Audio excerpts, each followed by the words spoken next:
mà ngày hằng ăn có om ly về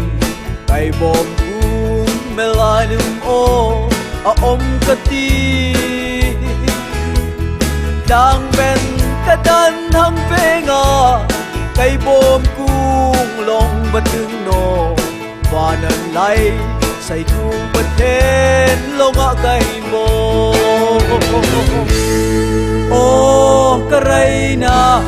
cái ngai hăng na là cưng na một khi na ân chỗ nát na cái tông này hết cái thôn cung bố như xưa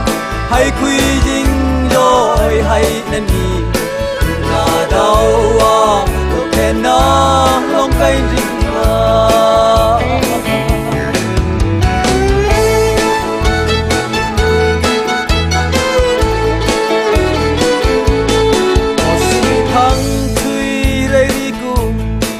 nel thăng chi rei đi cu rai na ăn cứ cùng bồi pha nè tình cơ lô he rai na kui cái lông ngà u lông chôn nọ mày tức hồ nặng nọ ta mà then cơ rơ ta bốc mà nô ô cái rai na cái ngai hăng na là cưng na có thể na ăn tô nát na cái tông he cái thôn cung bói xưa hay quy dinh rồi hay nên đi là đâu có thể na lòng cây rình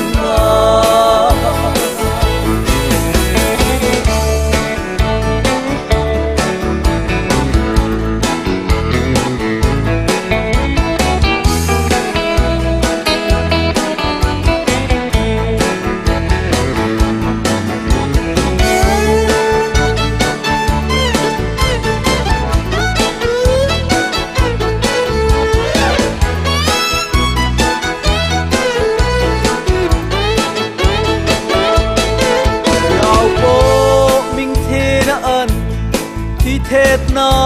cái tông về ngà đằng nhà ol chỉ cây ông nó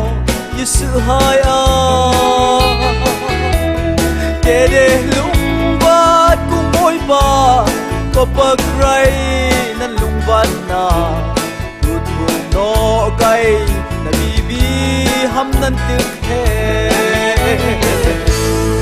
ô cái ray na cái ngai hăng na là cưng na có thể na ăn chỗ nát na cái tôm này he cái thôn cung bố như xưa hay quy dinh rồi hay nên đi là đâu có thể na lòng cây rình ô cái ray na cái ngai hăng na là cưng na có thể na ăn chỗ nát na cái tôm này